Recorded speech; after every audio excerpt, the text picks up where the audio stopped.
الحمد لله وكفى وسلام على عباده الذين اصطفى أما بعد فأعوذ بالله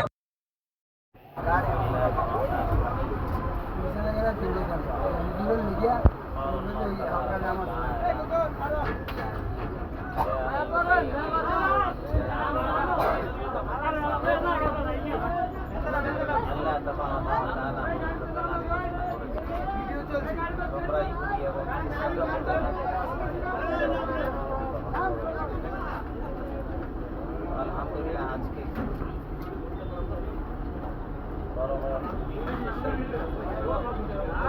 সমস্ত বাঙালি মুসলমানদের ডাকে ঢাকা সরোয়ার স্থানে হাজারো লাখ লক্ষ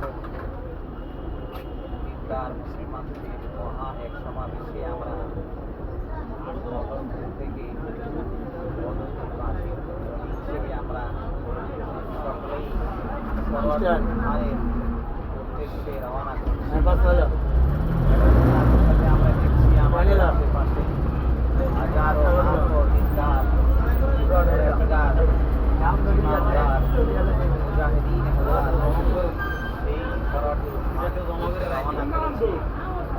আমরা এখন বর্তমানে আমরা এই সময়ে যাত্রাবাড়ি ফ্লাইওভারের উপরে আছি। সমাগম অনেক হচ্ছে, রাস্তায় রাস্তায় মিছিল চলছে। এই মিছিলে হাজার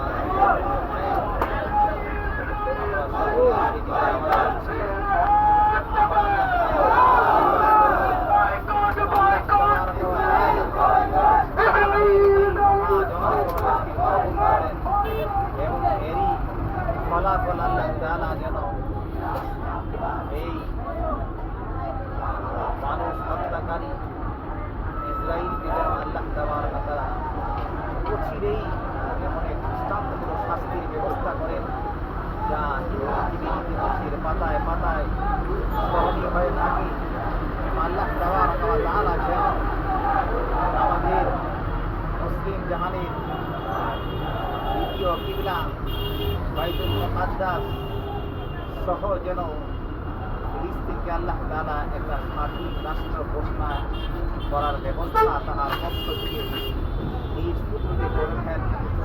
এই আশা ব্যক্ত করে আমরা আল্লাহ তাআলার কাছে আমাদের এই চলন্ত পথের সংক্ষিপ্ত বক্তব্যকে আমরা সমাপ্ত করছি। আল্লাহ তাবারক ওয়া তাআলা যেন আমাদের এই মেহনতকে কবুল মঞ্জুর করে নেন।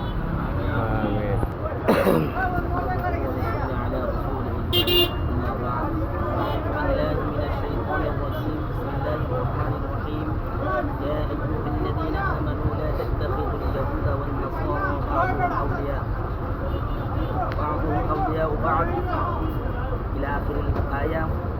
وقال النبي صلى الله عليه وسلم المسلمون كالرجل الواحد إن اشتكى عنه اشتكى كله وإن اشتكى محسن اشتكى كله أو كما قال النبي عليه الصلاة والسلام. আজকে মার্চ গাজা সরোয়ার্দী উদ্যানে বাংলাদেশের থেকে এক জনসমুদ্র বাংলাদেশের সমস্ত তৌহিদি জনতা উদ্যোগ নেওয়ার মাধ্যমে সমস্ত তৌহিদি জনতা একত্র হওয়ার মাধ্যমে আজকে উদ্যানে এক বিশাল মহাসমাবেশ হয়ে যাচ্ছে। আলহামদুলিল্লাহ আমরা মদনপুর বাসী থেকে আমরা অনেক তৌহিদি জনতা উলামায়ে কেরাম আমরা এই সংক্ষিপ্ত সমাবেশে বিশাল সমাবেশে উপস্থিত হতে কিছুক্ষণের মধ্যে হতে পারবো। আলহামদুলিল্লাহ আমাদের একটাই দাবি, যা আল্লাহ পাক যেমন বলেছেন তোমরা ইহুদি নাসারাদেরকে বন্ধুরূপে গ্রহণ করিও না। তারা হলো পরম শত্রু, তারা হলো আমাদের পরম শত্রু, তাদেরকে বন্ধুরূপে গ্রহণ করা যাবে না। আর মুসলমান এমন এক জাতি যেমন আমাদের হাতে ব্যথা পালে পুরা শরীর টের পাওয়া যায়, এইভাবে মাথায় ব্যথা পেলে পুরা শরীর টের পাওয়া যায়।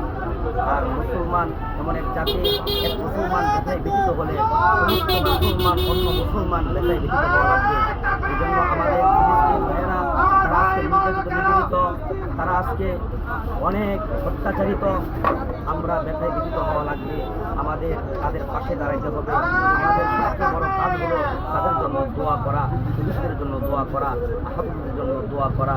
এই জন্য আমরা যেন তাদের জন্য দোয়া করতে পারি, বাংলাদেশ থেকে দোয়া করতে পারি। আজকে যদি আল্লাহ পাক বা আমাদের সরকার বর্তমান